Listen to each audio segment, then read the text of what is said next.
What I'd like to discuss today is a quick review of a new protocol that we're adding as an addendum to the existing MEC-EMS protocol. The protocol specifically relates to the non-transport of patients with COVID symptoms that are minor. So why this protocol? Well, number of COVID cases is at an all-time high. Our hospital systems and our healthcare systems are overwhelmed. COVID patients with minor symptoms generally do not benefit from treatment in the emergency department and don't really have symptoms or needs that would require evaluation in the emergency department. Some of these lower risk patients simply want to go to the emergency department because they want a diagnosis of COVID or want a COVID test, even though resources for outpatient testing are available in all communities. Hospital volumes may dictate that we do not transport low acuity patients, and this is one of those opportunities where high hospital volume indicates or may indicate that we should not be transporting low acuity patients, particularly if there's no identified benefit for them going to the hospital. And really, from a safety perspective, we should, whenever possible, keep as many COVID patients out of the hospital as we can. And there's really no reason to have low acuity COVID patients in the emergency department where they might expose others to the illness. So any opportunity we have to keep COVID out of the healthcare system, out of the hospitals and the hospital-based emergency department, I think is a benefit to those who work there and to the other patients. How did we develop this? Well, in the spring, we, by consensus with several other medical directors, developed a protocol for non-transport of patients with low acuity symptoms of COVID. And we originally developed it in the spring, but we didn't implement it because the EMS volumes were low. EMS volumes were down 40 to 50%. Hospital volumes were down 40 to 50% in the emergency department. So this provided capacity for us to care for patients. We did not need to implement the protocol. However, in November, we took a relook at it, and those involved included Dr. Lowe from Columbus Fire, Drs. Larimore and Dick from OSU, Dr. Cortez from Ohio Health, and Drs. West, Dr. Orth from Westerville, and myself. A lot of these ideas have already been shared with the EMS coordinators of MEC-EMS as well as the chiefs. So we've spent a lot of time and effort looking at this. So we've developed a protocol. The protocol will go into effect at 8 a.m. on December 18th, 2020. So that means the protocol is available for implementation. However, implementation is not automatic. So simply having this particular protocol as a protocol addendum is not in place and signed and notarized. It does not mean that it's automatically in effect for all patients in all communities that we serve. So we're going to implement on a county-by-county basis based upon my authorization. That authorization will be sent to the EMS coordinators via email for those areas where we're going to implement. And the decision to implement is going to either be based upon our EMS volumes are such that we can't handle the volume, or based upon request of the healthcare system or healthcare systems in the areas that we serve. Keep in mind that MEC-EMS now covers agencies in four counties, and the stress upon the individual healthcare systems in each county may vary day to day, week to week. Once the protocol is implemented for a particular county or area, that implementation is in effect for 14 days, and every 14 days we will renew it if needed. We will look at what's going on in the community. But once it is implemented, it is in effect for 14 days for the area that's identified by me. And this protocol only will apply to patients with symptoms that are suggestive of an acute COVID infection or patients with a recent diagnosis of COVID.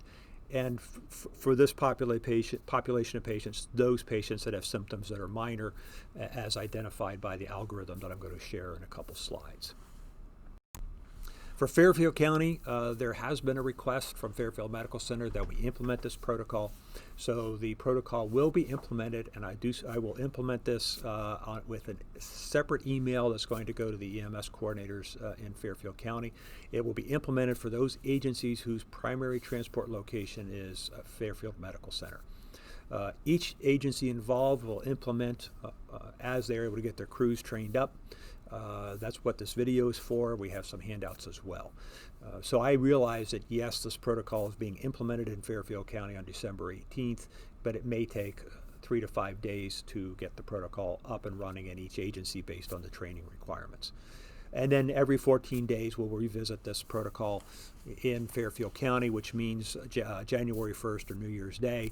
That's 14-day time, or 14-day interval. That's what we're going to revisit, and if necessary, we will renew it for another 14 days. So once implemented, the protocol will be reviewed and re-implemented or renewed every 14 days. The other thing I did not mention is the protocol. The whole protocol, the addendum, will expire on June 30th, and that's based upon how some of the other statements and so on have been issued by the state that are set to expire or sunset on July 1st. So this protocol will be in effect until the end of June. If we need to renew it or extend it, we can do that. If the governor terminates the state of emergency prior to that, then I will also terminate this addendum. I think it's unlikely the state of emergency will be terminated prior to June 30th. So what is this protocol? This protocol is a triage tool to identify patients with symptoms suggesting an acute COVID infection who are likely to have, or who are at low risk for complications based on the criteria we've identified. If you're going to look at the algorithm, which will pop up in a moment, you'll see that there's a green zone. If the patient's in the green zone and stays in the green zone as you tick your way down through the qualifying or disqualifying elements, if they stay in the green zone, we will not offer them transport. If at any point they miss one of the criteria, then they'll automatically go over to the transport box. The decision points are set to identify those populations that are at high risk for complications of COVID, and they're also set to help identify patients who may be eligible for the infusion of monoclonal antibodies. Monoclonal antibodies are synthetic antibodies that were developed by Eli Lilly and Company. They've been available for 3 to 4 weeks now, and we have adjusted the criteria, the eligibility for non-transport to consider those patients who may benefit from infusion of antibodies. If the patient qualifies, probably the easiest way to get the infusion arranged, which is generally an outpatient procedure, is by being seen in the emergency department where the patient can be referred for infusion therapy. So we want to make sure that patients who may qualify for the antibodies have an opportunity to be transported to the emergency department so they can be screened and treated if necessary with the antibodies. So this is what it looks like. This is the algorithm. Basically, again, try to keep the patients in the green zone. If they're in the green zone and they go all the way down through, then they are not offered transport. If at any point in time they do not qualify, then they are offered transport. So the first step, again, is you are dispatched on a run, ill patient, PPE advised from your dispatcher. You don your PPE, you do your standoff assessment, and you minimize the number of providers having patient contact. If the patient has symptoms suggesting COVID, then you work your way down through the algorithm. So again, as long as they tick off in the green, you work your way down the column. If at any point you find a disqualifying point, they go over to the transport side, which is the red box, and they are offered transport. Here's a closer up view. So on the left-hand side, we tried to put the easiest elements at the top in terms of determining disqualifiers. So if the patient is 18 and up and less than 60, or 60 or less in their age, then they qualify. However, if you have a 61-year-old patient, it's easy. They don't qualify, you offer transport. Then you work your way down. So let's say they're right in the correct age range, then the questions are, are they diabetic? If they're not diabetic, if they're not pregnant, if they have no heart disease, lung disease, or chronic renal disease, if they are not immunocompromised, meaning on long-term steroids or long-term immunosuppressants, or they're receiving chemotherapy for cancer, if they are not on any of those drugs that may cause them to be immunocompromised, they qualify. If they're not obese, so obese patients are offered transport. Again, that's one of those indicators, has to do with monoclonal antibodies. And if they are age over 55 or 55 and up with chronic hypertension, they disqualify. Again, like obesity, this age requirement with chronic hypertension is one of the qualifiers for immune or for monoclonal antibodies. So we want to include them in those patients that are offered transport. Then if let's say the patient doesn't hit any of the disqualifying conditions, then we look at vital signs. If they don't meet any of the disqualifying vital signs, then we talk about, do they have any other associated symptoms that may represent a dangerous process? So no chest pain other than pain associated with coughing. They are not dyspneic on exertion. They do not have a history of syncope. They're not cyanotic. They have no respiratory distress. So again, if they don't have any of these conditions, they qualify. So then they're at the bottom. And we then ask, does the patient have a support system? So if the patient is ill and there's really no adequate support available, they live at home, there's no family in town, they have nobody to call, they don't have any friends, then really it's not a good idea to leave them at home. The patient has to have capacity, meaning they have to understand the risks and they have to understand the instructions. If they don't have the capacity to understand what you're going to tell them or what you're going to leave behind, we are obligated to transport them to the hospital so that social services and others can get involved. And then we also would like the patient to agree to the non-transport. A lot of our patients call because they simply want to know, am I sick enough to go to the hospital? And if we tell them they have no perceived benefit or no immediate need to go to the hospital, they're happy staying home. So I'm going to talk in a couple slides about a hard stop versus soft stop, but generally, if the patient, we want to involve the patient in the discussion and reassure them that they do not need to be transported. So the conversation can simply be, you don't meet criteria for transport, you're low risk for complications, you should stay home, and if the patient's okay with that, they stay home. Again, if they don't qualify at any point, then we do not offer transport.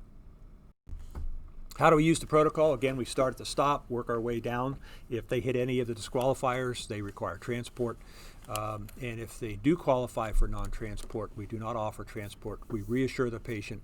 We give them a copy of the COVID instructions that I will show you in a couple slides. And then in the record, we indicate and document that the patient doesn't meet criteria for transport, or you can say patient meets all criteria of non-transport protocol, patient advised, transport not indicated, patient given copy of COVID instructions. You can paraphrase that any way you like.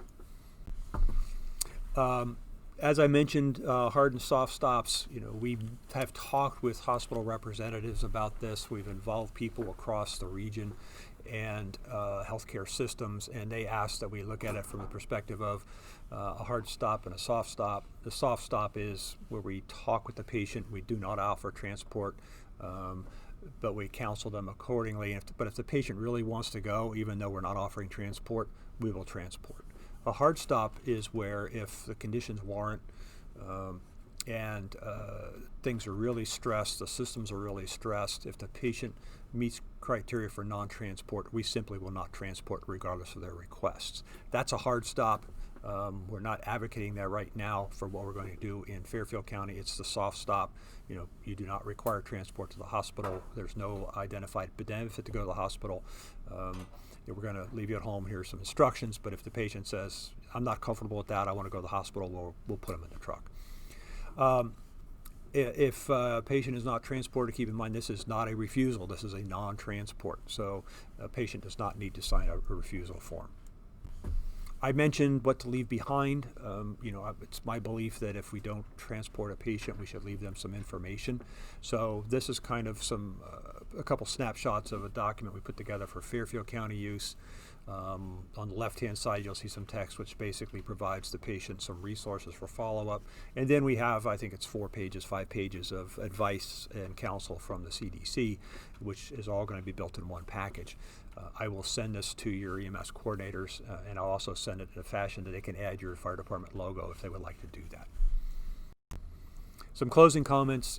Prudent clinical judgment has to rule. If, in your opinion, the patient's condition requires evaluation at the emergency department, regardless of where they fall in the algorithm, then transport them to the emergency department. Clinical judgment supersedes what the protocol outlines for non-transport. Trust your gut. If it's going to keep you awake at night because you don't transport this patient, offer them transport. Again, if the patient insists on transport, take them to the emergency department. We're using the soft stop right now. If we're going to get to an absolute non-transport based on protocol, I will let you know.